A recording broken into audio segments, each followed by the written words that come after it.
ke sidra ragam naga kira dosa apabila hendak ikut sunnah Nabi yaitu menikah, sedangkan urungnya kalanjut umur padahal agaknya mampu dari segala bidang.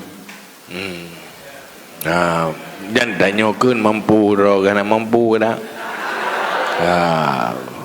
Karena nikah itu sunnah Nabi. Tanya benci ke sunnah Nabi nyan dosa. Hana galak ke sunnah Nabi. Ya hana kira kelompok Nabi.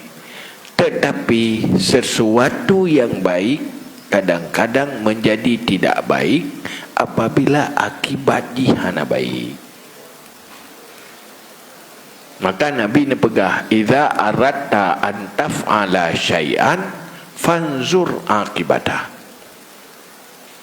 Apabila kata tak nak pubut sesuatu, maka lihat akibatnya.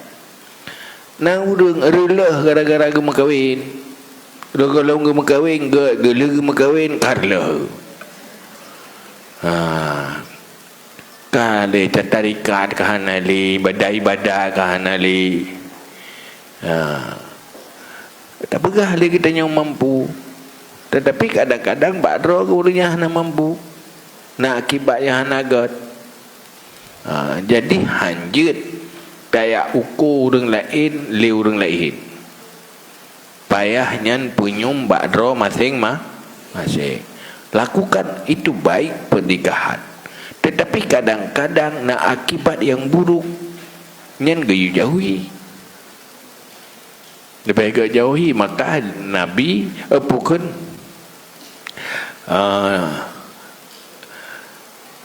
Al-Ghazali nak hadis apa hadis man tazawwaja faqad rakina ila dunya. Siapa yang kahwin maka sungguh cenderung kepada dunia. Kesal di saat leh kahwin iganya laule ke dunia saya saja. Hang demi fikir le tepu. Nyarela agama tu. Memang agama kahwin mampu, tetapi kadang-kadang ada ke urinang rek ketua ke akhirat tu. Anak piu-piu payah minta rezeki. Anak piu-piu minta rezeki puyang naik pabe puyang lemah iblau. Hatta hanai lekaidin kali COD tu. Kali mutang. Kelubui iganya tertarikat tinggal ikut.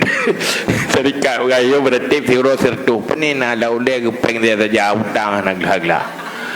Maka lubu ke agama tu. Ya kan?